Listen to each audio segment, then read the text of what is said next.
పల్లవి ప్రశాంత్ ఏం పీకాడని ఏం పీకలేక రైతు అని చెప్పి రైతులు పరుగు తీసాడు అనమాట. రైతులకి ఏదో ఇస్తానని చెప్పాడు. ఇప్పుడు అడవుడు చేస్తున్నాడు, బ్లేజర్స్ అవి వేసుకుని ఇవన్నీ ఏం బొక్కనామా. నేను సందీప్ మాస్టర్ ఇష్యూ చెప్పాడు, చూసారా మీరు?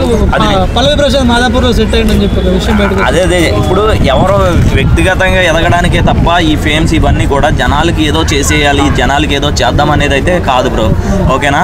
ఇప్పుడు ఏ మనిషి అయినా సరే వాడు స్వార్థం కోసమే రావాలనుకుంటాడు. నేను వచ్చేస్తే నేను వెళ్ళిపోయిన తర్వాత ప్రజలకు అది చేస్తా ఇది చేస్తాను అనేవాడిని ఎవడు నేను అమ్మ.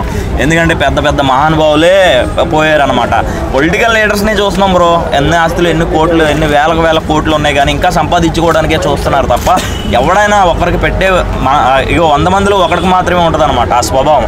ఎప్పుడైతే మన దగ్గర డబ్బు లేదో ఖచ్చితంగా అప్పుడు అందరికి పెట్టాలనుకుంటాం. ఎప్పుడైతే మన దగ్గర డబ్బు ఉంటుందో ఆ స్వార్థం ఆటోమేటిక్గా స్వార్థం మనలో అనేది వచ్చేస్తుంది అనమాట. అలానే పల్లవి ప్రశాంత్ కూడా అంతే అనమాట. సో వాడు హైప్ చేసుకోవడానికి ఇవన్నీ చేసుకున్నాడు తప్ప మట్టి తిన్నాడు, తర్వాత పశువులు ఎరువు తీసి ఇవన్నీ చేసినాడు. ఇవన్నీ బొక్కన ఇవన్నీ వేస్ట్ అనమాట. చెప్తున్నాను కదా, బిగ్ బాస్ ఒక టాలెంటెడ్ పర్సన్స్ని తీసుకొస్తే బాగుంటుంది అనమాట. అలా కాకుండా ఈ చెత్త ఇవన్నీ తీసుకొస్తే అలాగే బిగ్ బాస్ మీద ఉన్న హోప్ అవన్నీ పోయినవి, ఇంకా ఉన్నది కూడా మింగిద్ది. సో ఫైనల్గా అలేఖ్య చిట్టి పికిల్స్ అమ్మాయి కూడా వస్తుంది, జిమ్కి వెళ్ళి మరి కండలు పెంచుతుంది బిగ్ బాస్ ఎంట్రీ ఇవ్వడానికి.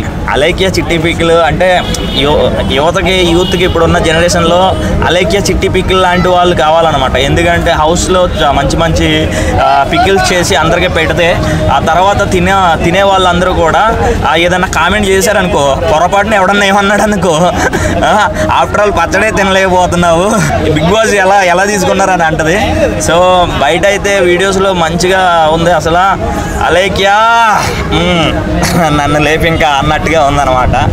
అంటే మనం ఇంకా మసాలా షో చూసినట్టే ఉంటుంది, ఫ్యామిలీతో చూసినట్టుగా అయితే నాకేమో అనిపిస్తున్నా. ఎందుకంటే ఆ ఎక్స్పోజింగ్లు ఇవన్నీ వేస్ట్ బ్రో. నాకు తెలిసి బిగ్ బాస్ ఒక ఫ్యామిలీ కంటెంట్గా ఒక వాల్యుబుల్గా ఫస్ట్ 3 సీజన్లు అయితే చాలా బాగున్నాయి. సో దాని తర్వాత నుంచి వచ్చేవన్నీ కూడా అంటే మన తెలుగు వాళ్ళని ఎప్పుడైతే ఏం కోరుకుంటారంటే తెలుగు సాంప్రదాయాలని ఇవన్నిటిని కోరుకుంటారు, అందులో నుంచి స్వచ్ఛమైన వచ్చే కామెడీని కోరుకుంటారు అన్నమాట. అయితే వీళ్ళు అంటే బాలీవుడ్ బిగ్ బాస్ ఇవన్నీ చూసి ఇన్స్పైర్ అయ్యి ఇలా చేస్తే ఇలాంటివన్నీ కూడా సృష్టించి ఇది చేయడం, రొమాంటిక్ యాంగిల్స్ ఇవన్నీ చేయడం అనేది. అలేఖ్య చిట్టి పికిల్స్ వర్సెస్ జాను లీడెంట్ ఏం చెప్తారు? సరిపోతారు, అందరూ కరెక్ట్గా ఉంటారు అనమాట. మంచి వాళ్ళని బిగ్ బాస్ అయితే తీసుకోవడం అయితే జరిగింది. సో ఇవి అయితే నా కామెంట్స్ కాదు, జనాలు అనుకునేవి నేను మైక్ ముందు చెప్తున్నాను. ఉప్పల్ బాలు కూడా ఎంట్రీ రాబోతుంది. ఉప్పల్ బాలు వస్తే బాగుంటుంది. అగ్గిపెట్టి మచ్చ, స్వాతి నాయుడు వీళ్ళందరితో ఒకటే లిస్ట్ వచ్చింది అనమాట. అగ్గిపెట్టి మచ్చ వస్తే మరి అలేఖ్య పికిల్కి కష్టమే. అగ్గిపెట్టి మచ్చ వస్తే బాగుంటుంది బ్రో. ఈ అలేఖ్య చిట్టి పికిల్స్ మధ్యలో తర్వాత వచ్చేసి మన జాను ఉంది, వాళ్ళ మధ్యలో డ్యాన్స్ చేస్తే ఉంటుంది నా సామిరంగా. బిగ్ బాస్ ఇప్పుడు కాదు, మామూలుగా ఇంటర్నేషనల్ లెవెల్లో హైప్ వస్తుంది. ఆ రేటింగ్ టీఆర్పీ రేటింగ్ వేరే లెవెల్ ఉంటుంది అనమాట.